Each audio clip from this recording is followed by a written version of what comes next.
prey on others trying to force their way into the building. The witness on the stand at the time, Jamie Acorte, was bundled into a back room. He's the first of the 5 men to be questioned who were charged with Stephen Lawrence's murder, but never convicted. Impassive to the jeers and shouts of abuse, the 5 men suspected by the Lawrence family of killing their son filed into the public chamber, summons to give an account of themselves.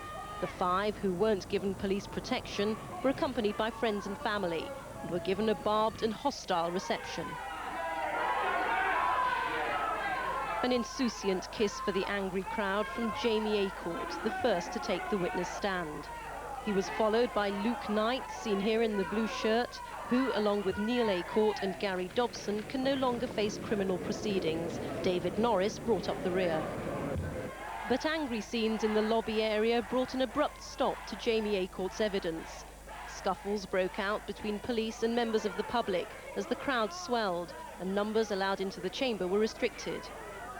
A canister of CS gas was used at the entrance after, according to the police, security guards asked them for assistance. 2 people were arrested. The police say several officers were pushed to the floor and kicked. People in the crowd accused the police of being heavy-handed and overreacting. Mr. Lawrence came out to appeal for calm. This is the scenario that everyone feared. Emotions running out of control down here, and the evidence of the 5 suspects temporarily derailed. In the inquiry chamber, members of the black Muslim radical group, the Nation of Islam, stormed in, saying the process was a sham because people were being prevented from coming in. Jamie Acorte was bundled out of the chamber by officials and police. Before his evidence was interrupted, Jamie Acorte denied habitually carrying knives in public, although he admitted possession on one occasion in 1994. With Mr. and Mrs. Lawrence listening intently, their barrister Michael Mansfield asked him his views on ethnic minorities.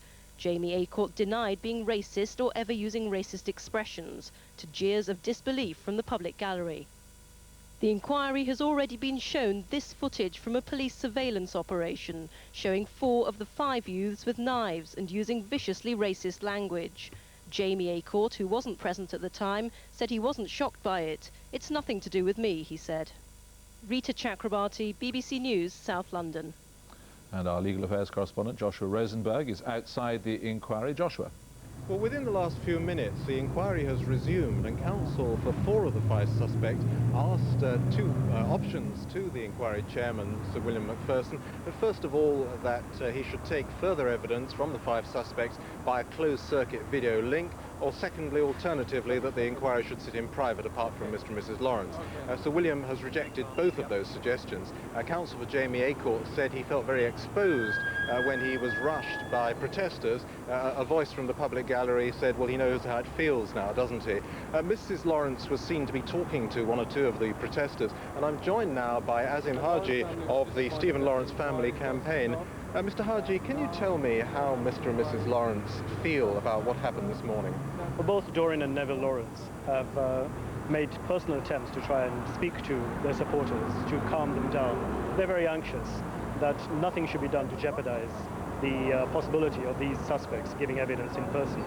And they want the inquiry to continue.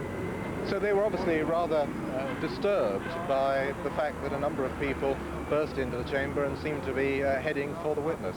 They were disturbed, and of course we are in a very tense situation, and the lack of any video link-up with the large numbers of people who can't get in was something that we anticipated, and we did try and get those arrangements made.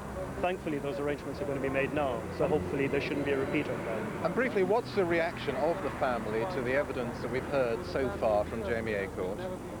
The reaction of anybody who's watching there is incredulous in terms of what has been given, but I really don't think that it's appropriate for me to be commenting on that, and I don't think the family would want to comment on that either at this stage. Nothing should be done to jeopardize the continuing of this inquiry at this stage. Thank you very much indeed, and now back to the studio. Joshua, thank you.